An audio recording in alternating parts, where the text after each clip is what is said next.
A couple of years ago, we did the frozen bowl, which was actually one of the grosser things I'd done in a long time because it was a piece of wood that I had put in a bucket and filled with water so it wouldn't warp or crack, and forgot about it for 2 years, and then it was the middle of winter and we found it and it was frozen into the bucket, and it really was horrible. But anyway, we turned this wonderful bowl from it, but at the time I couldn't finish sanding it because it was still wet and it had to do its thing, which was warp. Kind of looks like my head, doesn't it?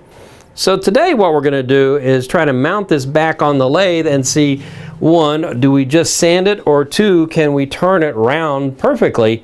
But either way, what I want to do is to highlight this beautiful grain and burl that's inside the wood. So I have my big jaws on my Easy Wood chuck here, and I want this to fit inside. Ideally, I would like to push it all the way down, but I can't because it gets in the way of the hex key.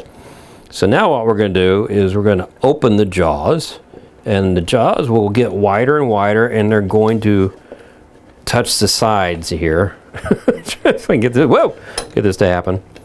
Gotta go a little further, a little further. I don't want to do this too crazy because if I crank it too hard I could crack the wood. But okay, now we got a good hold on there.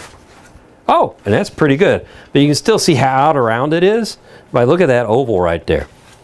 But our next step is I want to cut a recess in this so I can mount this in here. And then we're going to see if we're going to turn it or just sand it. So wobbly boy's on there spinning, and I'm going to come up here with my zero-centered ruler. That's my center, and I know the recess I need to make has to be minimum of 2 inches. So we're going to make a mark that's a little more proud of that. So I went about 1 inch and 1/8, inch and 1/8. So now I have my mark. So we're going to take an Easy Wood tool here, and I'm going really, really slow because I'm just wanting to see how good this hold is. And I'm just going to start worrying the wood away, and I'm going to make a recess that's probably 3/16 of an inch deep.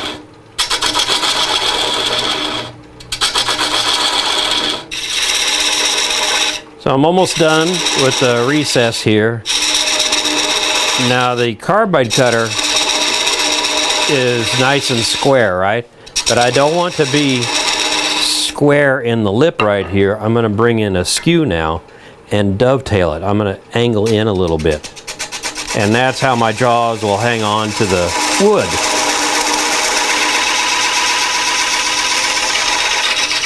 There we go. Okay, so we've got it reversed now. It's holding pretty good. Now's the big test. We're going to see how much wood do we have to work with. So I'm going to make a mark here, make a mark here. Now let's see if we got any gaps in here. Okay, so we're good on the edge there. Wider here. I'm going to have to do this a little slower. Try this a little slower to get this to work. There's my first mark. It's trying to push my pencil back in. Let's see here. We'll push on this one. So it's not only warped left and right, it's warped up and down. So what I'm doing is this going to tell me if I have enough thickness in this thing to return the whole thing and make it round, or am I just going to have to sand it? So that's the narrowest part I have right there. And look how it warps out to here. Holy cow. So if I was to return this thing inside and outside, it would probably be 1/8 of an inch thick. I don't think we're going to do that.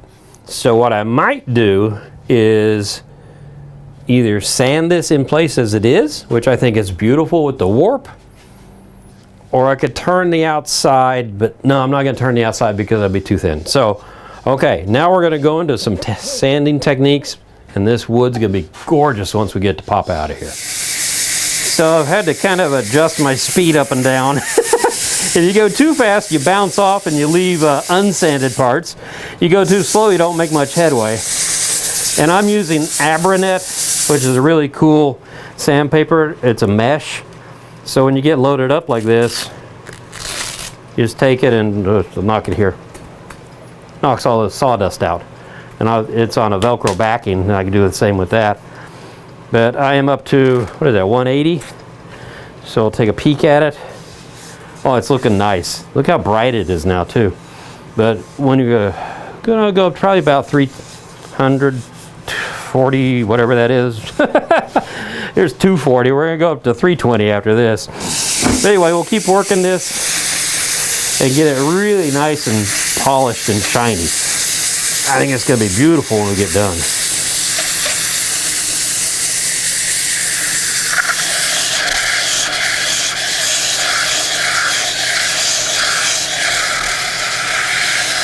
So I'm going to go with polyurethane this time because I might want to buff this up and make it a little shinier later. But let's see. Soaking it up big time. Wow. This is thirsty, thirsty, thirsty wood. Let's put some more on here. Whoops, getting it on the lathe. Oh well. It always scrapes off. Let's see, let's stop this and just hand rub it. Let's see here. Oh yeah, isn't that gorgeous? Oh, that looks good. I started falling in love with it and forgetting I was on camera.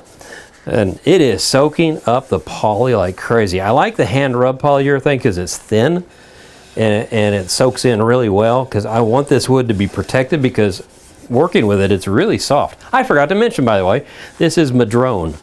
It is a great wood, and that's why we did the other videos, because it doesn't crack when you turn it thin.